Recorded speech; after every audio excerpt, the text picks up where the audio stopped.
Hi, today I wanted to talk to you about time versus money. And when we first start out our businesses, we have more time than we have money. And what I want to talk about is how do we blend that together so at some point we are maximizing both our time and our money. So when we first start out, when we're looking for a location or we're completing forms or we're doing networking, those are all things that take up time. And you really can't pay somebody to do those activities. No one's going to be as passionate about your business as you are. No one's going to be able to assure people how you do therapy if you send someone else to networking meetings.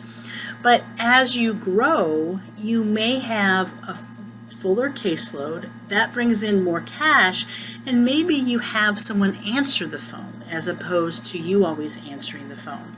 And by the way, I am still hearing that people call, and they call this office every week and say, you're the first person that picked up the phone. So please, if you're not picking up your phone, at least tell them on the message that you will call them back within that day, a business day, whatever, and then do it.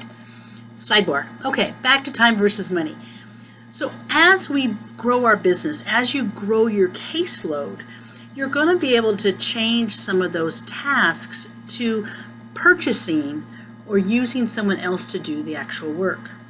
So when we first opened our office, we didn't have the ability to hire painters. I know it sounds a little crazy, but what we did was we actually took our children and child labor, I know, they're adults, and our friends came and we painted our offices. I just opened another office about 6 months ago, and we didn't paint the office. We hired someone to paint the office. And that's because we've grown into another position and we're able to transfer that. For the amount of money that I paid the painter, I only had to see 4 clients. So the idea is that you may be doing a lot more things at the beginning than you will at the end, or when you're actually really there's a good flow, a good balance. Now, that doesn't mean that sometimes cash is tight, there's a cash flow issue, and then we have to step back in and do some of the things that we would like someone else to do. But the idea that we have to decide, every task we have to decide, and so maybe your social media you can put out there, maybe creating forms you can have someone else do. But as we become more successful in our businesses, we're able to trade our dollars for services a little bit higher. And that usually is higher than most of the tasks that are around our office. As soon as we possibly could, we hired a cleaner. As soon as we possibly could, we started to automate things as much as we could. That way, it takes off the pressure of us and us having to do everything in our business.